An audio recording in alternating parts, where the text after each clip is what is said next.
It's time for us now to consider the parent function of y equals cosecant x.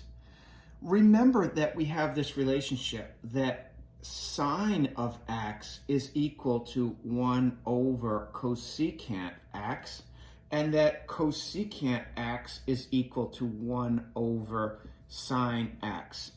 And the idea behind these identities is that these are reciprocals of each other. So what do we know about reciprocals? Well, a big number like 5 has a reciprocal of 1/5. Of course, they're not equal to each other. And a small number like 1/5 has a relatively big reciprocal of 5. So that's going to be something important for us to remember when we're trying to graph y equals cosecant x.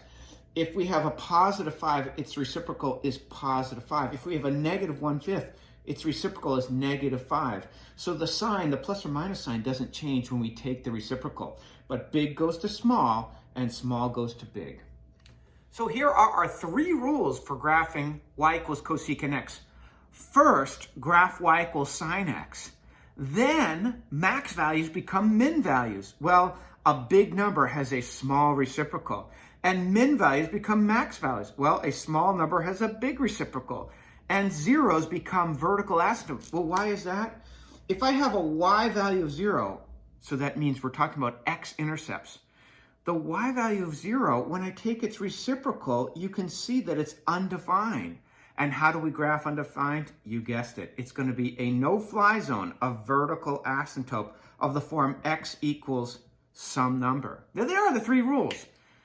Cosecant x, graph sine x, max becomes min, min becomes max, and zeros become vertical asymptotes. That easy. So here's my graph. I'm going to put in y equals sine x. 0 max, 0 min, 0. There's 1 full cycle. 0 max, 0. I can't do much more than that, can I? And I'm just going to continue the pattern on and on. On and on. You know, I can keep this, right? So I said the first thing I want to do is, well, the first thing I'm going to do is I'm going to put in my vertical asymptotes. At all of these points I'm drawing, I'll tell you something, the y value is 0. If I try to take the reciprocal of 0, I'm going to have undefined. How do I graph undefined? There it is. A vertical asymptote. It's a no-fly zone. My graph cannot cross this. Here it is right on the y-axis. Gives us a vertical asymptote, vertical asymptote, vertical asymptote, and the last one. Now, how many you have to draw? Notice I did more than 1 cycle. But if I make a vertical asymptote, then I label it. Well, I know that 0 max, 0 min, 0. This here is 2 pi. So this is pi. So this is the line. I'll see it, so you can see it. Here's x equals pi. Here's x equals 2 pi. Here's x equals 3 pi. Here we have x equals 0. Here, x equals negative pi. Here, x equals negative 2 pi. Here, x equals negative 3 pi. So I've got my no-fly zones. Now, at the very top, we have the maximum points. So this y value is 1. What's the reciprocal of 1? You guessed it, 1. I said maxes become minimums values. So I know my cosecant curve is going to look like that. Now let's look at the y value here. Right here, it's 1 over 10. It's right before pi, so 3 radians. 3.14 radians is pi, 3 radians, and I'm up, say, 0.1. Well, I take the reciprocal of that is 10. That's way up here. In other words, a small positive value has a big reciprocal. Right here as well, small positive value has a big reciprocal.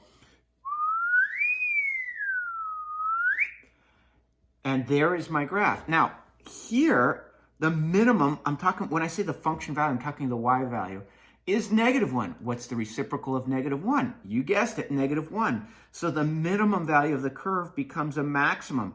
Let's see, what's the value right here before, if this is 6.28 or 2 pi, let's do 6.2. At 6.2, the y value looks like it's negative 0.1. I'm making that up, negative 0.1. So its reciprocal is negative 10, way down here. Same thing here, the y value is negative, say negative 0.1, so its reciprocal is negative 10. Notice, wherever the graph is below this line, wherever the function value is negative, the reciprocal is also negative.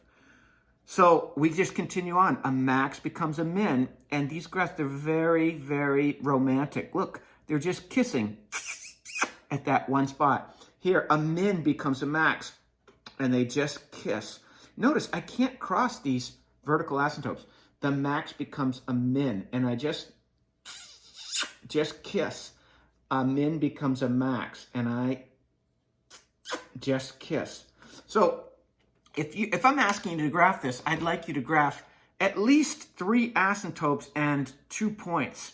So this point that I graphed here would be pi over 2 comma 1.